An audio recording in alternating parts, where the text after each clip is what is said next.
Hello दोस्तों, आइए आज की कक्षा में बीएससीए के प्लेटफॉर्म पर आपको एक ही क्लास में बीजगणित के बारे में बीजगणित के सारे कंसेप्ट को क्लियर करने की कोशिश करते हैं।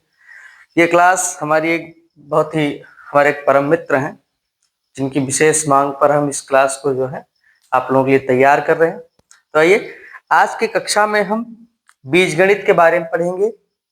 बीजगणित ज्यादातर कंडीशन में क्या होता है कि हम लोगों को जल्दी समझ में नहीं आता। कुछ छात्र ऐसे होते हैं जिन्हें जल्दी समझ में नहीं आता, एलजेब्रा समझ में नहीं आती, वो एक्स स्क्वायर या मतलब जैसे ऐसा करके, तो है बहुत आसान। ठीक है, आइए हम आपको आज की कक्षा में बीजगणित के बारे में बताते हैं, बीजगणित पढ़ाते हैं। बीजगणित का बेस कहाँ से शुरू होता है? ठीक है, सबसे पहले आइए देखते हैं गणित को हम। ठीक है, यहाँ से यहाँ हमने बीजगणित दिखा, इसको हम हटा के केवल गणित देखते हैं। ठीक है, सबसे पहले हम गणित देखते हैं। ठीक, मैथ देखिए, गणित सामान्य तौर पर जूनियर कक्षाओं तक जो मैथ होती है वहां तक हमें गणित 3 रूपों में मिलती है। पहला आपका आता है बीजगणित, माफ कीजिएगा, अंकगणित, बीजगणित और रेखा गणित। ठीक है, ध्यान दीजिए, आपका हो गया अंक गणित जिसको हम अर्थमेटिक कहते हैं। उसके बाद आपका आ गया बीजगणित जिसे हम अलजेब्रा कहते हैं, और तीसरा जो इसका आपका पार्ट है उसको हम कहते हैं रेखा गणित जिसे हम ज्योमेट्री कहते हैं। ठीक है, हमें पढ़ना क्या है? बीजगणित के बारे में। बीजगणित आइए देखते हैं। अंकगणित को, रेखा गणित को हम यहां से हटा देते हैं। ठीक है, क्या देखते हैं? बीजगणित। देखिए, बीजगणित जो शब्द है इसमें हम इसकी डिफिनेशन ढूंढने की अगर कोशिश करें, ठीक है, तो यहां पर 2 शब्द आता है। एक तो आता है बीज, आपका एक गणित, ये समझने की बात बता रहे हैं कॉमन सेंस के लिए। तो बीज का मतलब यहां अक्षर से है। ठीक है, कौन से अक्षर? हिंदी वर्णमाला के हो सकते हैं या फिर अंग्रेजी वर्णमाला के भी हो सकते हैं। ठीक है, बीजगणित में ये अक्षर हो सकते हैं। ठीक, अब आप देखेंगे बीजगणित में से, अब आज की जो बीजगणित होती है उसका तो उसमें तो उसमें तो हम ज्यादातर अंग्रेजी के अक्षर जो है, अंग्रेजी अल्फाबेट सी यूज करते हैं, ABCXYZ आदि करके। पहले की टाइम पुरानी जो गणित की पुस्तकें मिलती हैं बीजगणित की, वहां पे आपको का, खा या आ, बा, सा, दा जैसे आदि अक्षरों का प्रयोग होता था। ठीक है, तो बीजगणित में क्या करते हैं हम? बीज यानी इसके अंतर्गत अक्षरों का प्रयोग करते हैं। ठीक है, जैसे ए से लेकर के आपका चला गया जेड तक। ठीक, और उसके बाद इधर अंक का इस्तेमाल होता है। ठीक है, अक्षर के साथ साथ अंक का भी इस्तेमाल होता है। ठीक, यही से आपकी बीजगणित कहती है। अब बीजगणित को समझने के लिए 2 सबसे मुख्य चीजें हैं, ठीक, जिनका हम जिक्र करने जा रहे हैं। देखिए, हम प्रयास करेंगे कि आपको जो भी चीजें हैं बीजगणित, जो भी आपको परेशान करती हैं बीजगणित के लिए, उन सभी चीजों का यहाँ पर पूरी तरह से विवरण कर दिया जाए। ठीक है, एक्सप्लेन कर दिया जाए, उनकी व्याख्या कर दी जाए। ठीक, उसके बावजूद भी अगर आपको चीजें समझ में नहीं आती हैं तो आप हमें कमेंट बॉक्स में उसकी जानकारी दे सकते हैं। उस पर दोबारा आपके लिए हम काम करने की कोशिश करेंगे। आइए देखते हैं बीज गणित में जो मुख्य 2 चीजें हैं वो इसमें सबसे पहला आता है चर राशियां, और दूसरा जो आपका आता है बच्चा ये अचर राशियां। ठीक, यहां चर राशि से मतलब है वेरिएबल क्वांटिटीज, और अचर राशि से मतलब है कांस्टेंट से। ठीक है, कांस्टेंट क्वांटिटीज और ये वेरिएबल क्वांटिटीज। चर राशियां वह होती हैं, आप आसान भाषा में समझिए, डेफिनेशन बताने को तो किताबों में बहुत कुछ लिखा होता है, इनका मान नहीं बदलता, परिस्थिति है दुनिया भर की, तो ऐसे कुछ हमें केवल इन्हें आसान भाषा में समझना है। देखो अचर राशियों में अंक होंगे, ठीक है, क्या होंगे यहाँ पर, अंक होंगे, और यहाँ पर जो होंगे वो अक्षर होंगे, ठीक, अक्षर होंगे। खासकर आप इसको ऐसे लिख सकते हैं, आप इसे ऐसे लिख सकते हैं,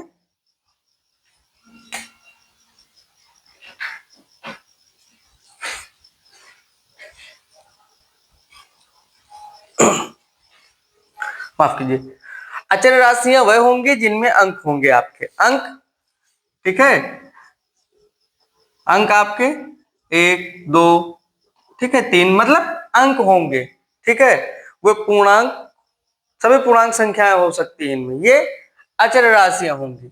लेकिन यहाँ जो चर राशियां होने वाली हैं, इनमें हम अंग्रेजी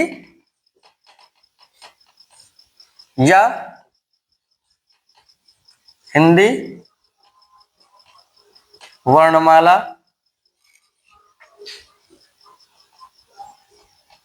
के अक्षरों को रखते हैं।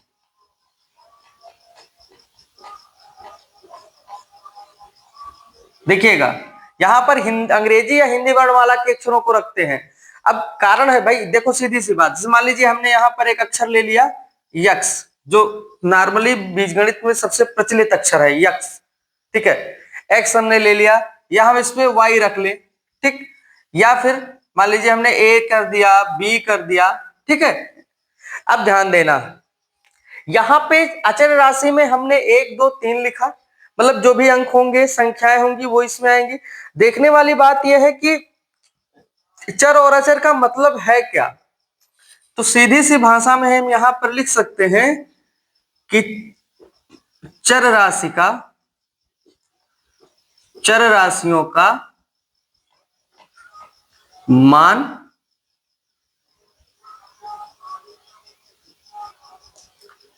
बदलता रहता है, ठीक है, चर राशियों का मान बदलता रहता है, समझिए इस बात को, ठीक है। देखिए हम पूरा प्रयास करेंगे कि आपके जरूरत के सारे कंटेंट यहां पर डाल दें। तो चर राशियों का मान बदलता रहता है, वहीं पर अचर राशियों का मान,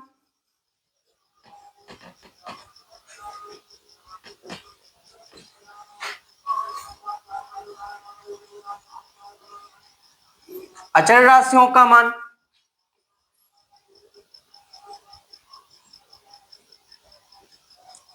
फिक्स रहता है, ठीक, इनका मान नहीं बदलता है, अचर राशियों का मान नहीं बदलता है।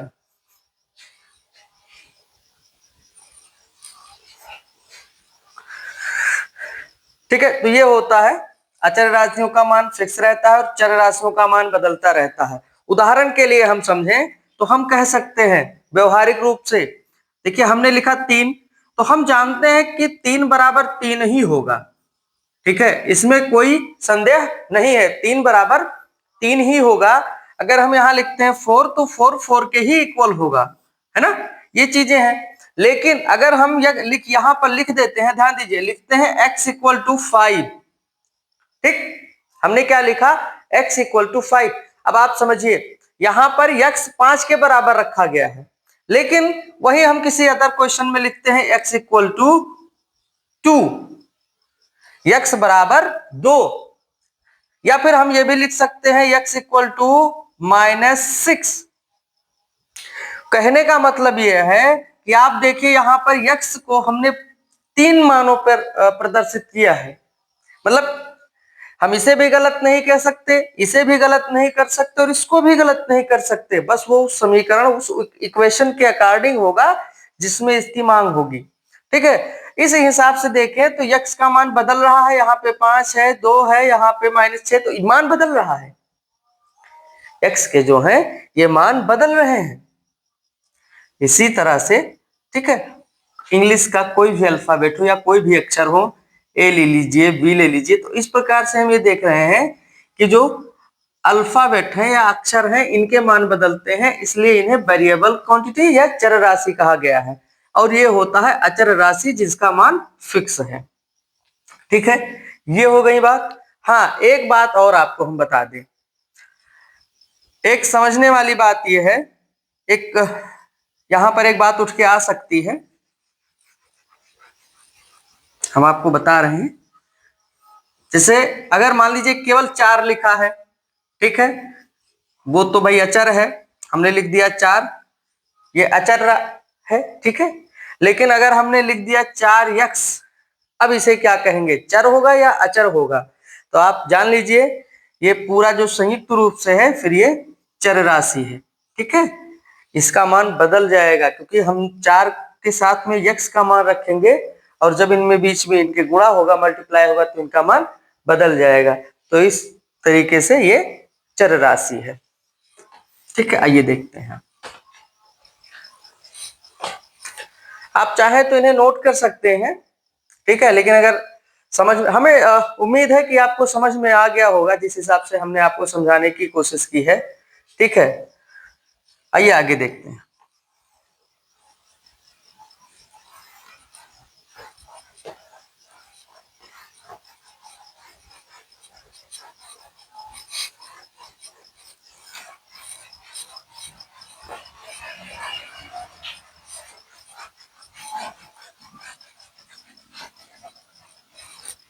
देखिए, बीजगणित के लिए एक सबसे बड़ी बात यह हो गई चर और अचर की। अब हम एक बात आपको बताएंगे, एक आता है सजातीय पद और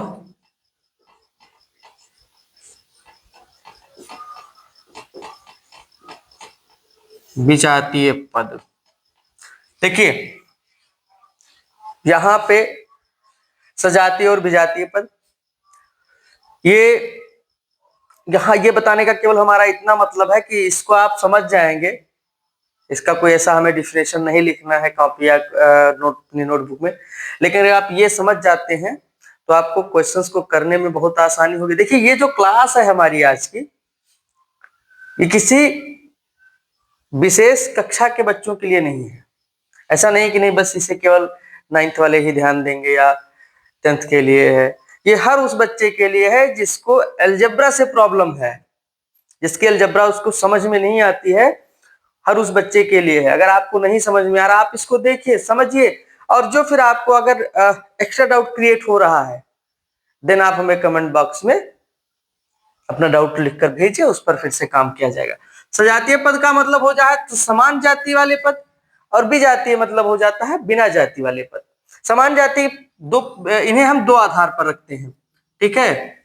सजातीय और विजातीय हम 2 आधार पर रखते हैं। देखिए, हमने लिख दिया यहाँ पर 2x क्यूब, एक लिख दिया, फिर हमने लिख दिया 5x क्यूब, ठीक है। दूसरा हमने लिख दिया 2y क्यूब, और तीसरा हमने लिख दिया 2y स्क्वायर। अब समझिए आप, ठीक है। चलिए यहां पर हम एक और लिख देते हैं 6x स्क्वायर। अब एक समझिए, अब यहां पे हमें सजातीय विजातीय समझ लेना। देखिए, ये जो 2 है ये x का गुणांक है, ये 5 भी गुणांक है, 6 भी गुणांक है, ये 2 y का गुणांक है, ये 2 यहाँ y का गुणांक है। तो पहली चीज, गुणांक के आधार पर हम सजातीय और विजातीय निर्धारित नहीं करेंगे। पहला आप पॉइंट याद रखिए, गुणांक के आधार पर हम सजातीय और विजातीय निर्धारित नहीं करेंगे। दूसरी बात, हमें जो सजातीय या विजातीय निर्धारण करना है वो राशि, जो चर राशि होगी, जो चर होगा उसके अकॉर्डिंग करेंगे। मान लीजिए x एक चर है और एक चर y है, तो ये दोनों आपस में क्या है, विजातीय है, ठीक है। ये दोनों आपस में क्या है, विजातीय है, ठीक। उसके बाद हम घात के आधार पर भी विजातीय होने का निर्धारण करेंगे। जैसे मान लीजिए यहां पर x की घात 3 है और यहां पर x की घात 2 है, तो ये दोनों आपस में विजातीय है, ठीक है। ये दोनों आपस में विजातीय है। लेकिन यहां पर आप देखिए, यहां पर यक्ष का गुणांक 2 है और यहां पर यक्ष का गुणांक 5 है। ये दोनों आपस में सजातीय हैं। क्या है? सजातीय हैं।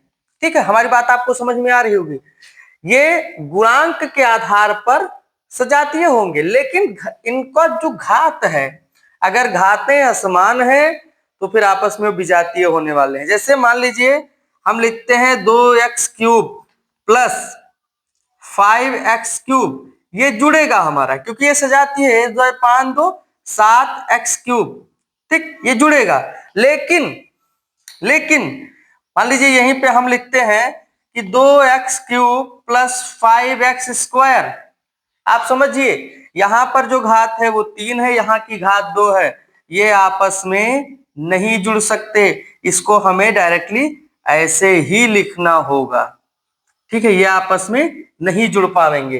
ठीक, आई होप कि आपको बातें समझ में आ गई होंगी। आइए एक साथ में एक उदाहरण और आपको समझाते हैं। जैसे मान लीजिए यहां पे हम लिखते हैं, चलिए यहीं पे हम इसको हरफ का हटा के रखते हैं। देखिए हमने लिख दिया 2y² plus 3x² sorry 2y² plus 3x²। समझिए बात को, 2y² और 3x²। ध्यान देने वाली बात यह है, यहां पे घात समान है। ठीक है, घातें जो है यहाँ की वो समान है, लेकिन यहाँ का जो चर है वो क्या है? असमान है। वो क्या है? असमान है। ऐसी दशा में ये आपस में सजातीय नहीं हो सकते। सजातीय नहीं हो सकते। ठीक है, सजातीय नहीं हो सकते। उम्मीद है कि आपको सजातीय और विजातीय समझ में आ गया होगा। ठीक, तो सजातीय विजातीय इन्हीं के आधार पर हमें जोड़ना और घटाना सीखना है। इनका सबसे जो मुख्य रोल है वो जोड़ने और घटाने में है। बीजगणित का जो गुणा और भाग है उसमें इसका कोई रोल नहीं है। ठीक है, जब आप बीजगणित का गुणा या भाग लगाएंगे, ठीक है, जैसे मान लीजिए हम आपको यहीं पे आपको दिखाते हैं करके, आप बीजगणित का जब गुणा और भाग करेंगे तो वहां पे इसका कोई रोल नहीं है। देखिए हमने लिखा 2x³ इंटू 3x²। आप देख रहे हैं ये आपस में सजातीय नहीं है, विजातीय है, लेकिन कोई इशू नहीं है। यहां हम 3 2 6 कर देंगे और x की घात हो जाएगी 5। सिंपल, समझ गए बात को? x की घात 5 हो जाएगी। ठीक है, ये बहुत सामान्य है। ठीक है, क्योंकि आधार समान होता है तो घातें आपस में जुड़े। तो यहाँ पे सजातीय विजातीय होने का गुणा और भाग में कोई रोल नहीं है। सजातीय और विजातीय का रोल केवल जोड़ और घटाव में होने वाला है। ठीक है, तो ये चीजें बहुत आसान है। ठीक है, बीजगणित में तो भाई सबसे आसान होता है गुणा, वो बीजगणित का हो या फिर साधारण भिन्न का हो। गुणा तो बहुत आसान, नाम का गुणा है, बहुत सिंपल होता है। ठीक है, आइए देखते हैं।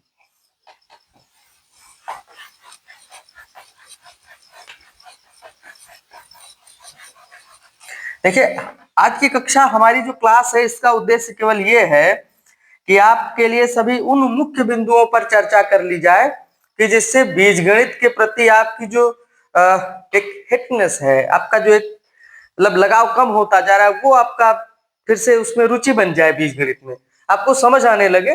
तो केवल हमें इस प्रकार से ही इस पर काम करना है। आइए देखते हैं। अब हम देखते हैं यहाँ पर पद, ठीक है, जिसको हम बहुपद कहेंगे। ठीक है, बहुपद, और साथ में व्यंजक भी देख लेते हैं। सब क्या चीजें ना, आइए देखते हैं। देखिए हम जो भी बताने वाले हैं आपको बहुत आसान भाषा में बताने वाले हैं। ठीक है, हम जो भी आपको समझाने वाले हैं बहुत आसान भाषा में समझाने वाले हैं। हो सकता है कि बीच में कुछ थोड़ी बहुत चीजें छूट भी जाए, तो आपको जो भी लगे कि यहाँ पे कुछ छूट रहा है तो आप उसकी जो है आप कमेंट में उसको लिखिए। ठीक, उसको हम फिर से ऐड कर देंगे। नेक्स्ट इसका जो भी नेक्स्ट पार्ट हम कंप्लीट करेंगे, क्रिएट करेंगे, उसमें उन चीजों को ऐड करेंगे, उस पर एक्सप्लेन कर देंगे। ठीक है, आइए देखते हैं। बहुपद में देखो, सबसे पहले चीज देखो, पद का निर्धारण कैसे करते हैं। तो बीजगणित में पद का निर्धारण जो होता है वो प्लस और माइनस के चिन्ह से होता है। हमारी भाषा की बात है। प्लस और माइनस के चिन्ह से बीजगणित में बहुपद पदों का निर्धारण होता है। इसे मान लीजिए हमने लिखा 2x, ये एक पद है, ठीक है, ये क्या है, पद है, लेकिन हमने वहीं पे लिख दिया 2x प्लस 3y। यहां पर अब देखिए इस चिन्ह से एक पद अलग हुआ, तो एक पद आपका 2x हुआ और एक पद आपका क्या हो गया 3y। ये 2 टर्म्स है, यहाँ पे 2 पद है, ठीक। अब अगर इसको हम कहें, इसको संयुक्त रूप से हम व्यंजक कहेंगे, इसे संयुक्त रूप से व्यंजक कहेंगे। और चूंकि इसमें द्विपद है तो इसको हम कहेंगे द्विपदीय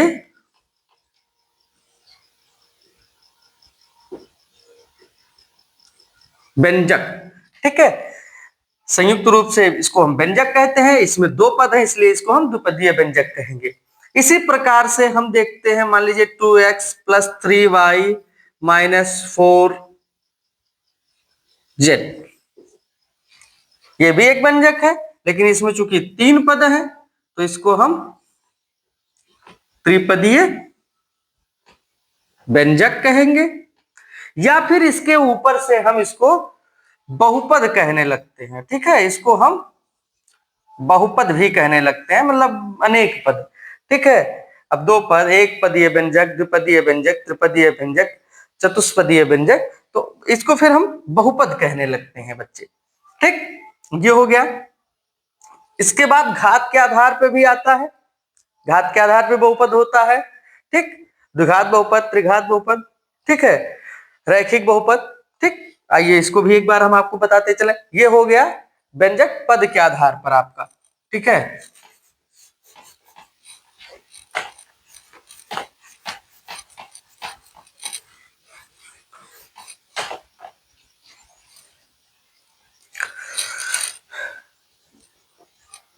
घात के आधार पर आपका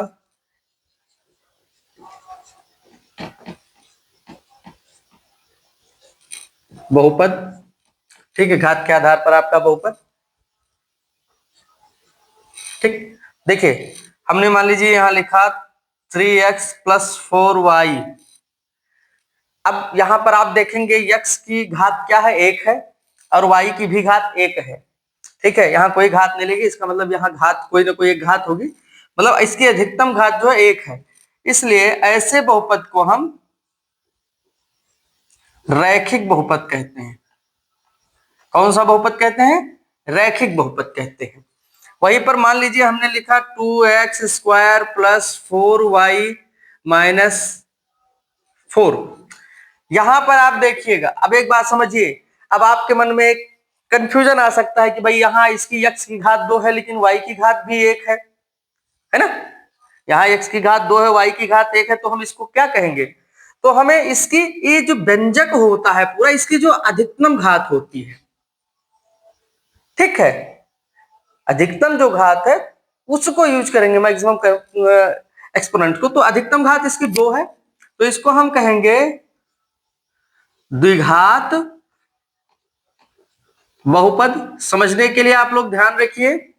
इसी प्रकार से मान लीजिए कोई हम लिखते हैं x की, ठीक, चलिए इसको 3 ना लिख करके हम कोई अदर संख्या 5x क्यूब प्लस, या चलिए माइनस थोड़ा चेंज करते हैं, minus 2x square minus 6, sorry plus 6, ठीक। अब यहां पर देखने वाली बात है, तो यहां पे हमारी जो सबसे बड़ी घात है वो 3 है, तो इसको कौन सा व्यंजक कहेंगे हम,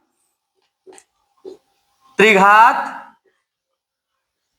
बहुपद, ठीक। इसी प्रकार से बहुघातीय बहुपद हो जाता है, 4 घातें होती हैं, 5 घातें होती हैं, ठीक है। तो कब तक आप किसी को गिनते जाएंगे, तो ये घात के आधार पर आपके बहुपद हो गए, ठीक है। ये इतनी चीजें आप चाहे तो आप इसे नोट भी कर सकते हैं।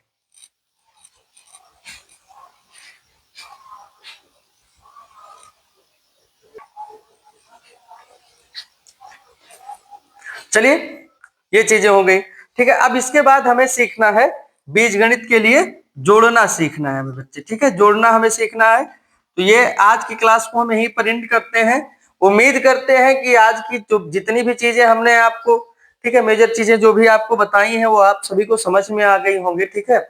और इसका जो आज की क्लास का जो अगला पार्ट होने वाला है, नेक्स्ट टर्न पे जो भी आएगा उसमें हम आपको जोड़ना, घटाना, गुणा और भाग कोशिश करेंगे कि चारों चीजों का उसमें पूरी तरीके से हम एक्सप्लेन कर दें और आपको अच्छे से अच्छा एग्जाम्पल ला करके इसको अच्छे से समझा दें आपको। ठीक है, हमारा प्रयास यही रहेगा। ठीक, तब तक के लिए आप इसे देखिए, मिलते हैं अगली क्लास में, तब तक के लिए धन्यवाद।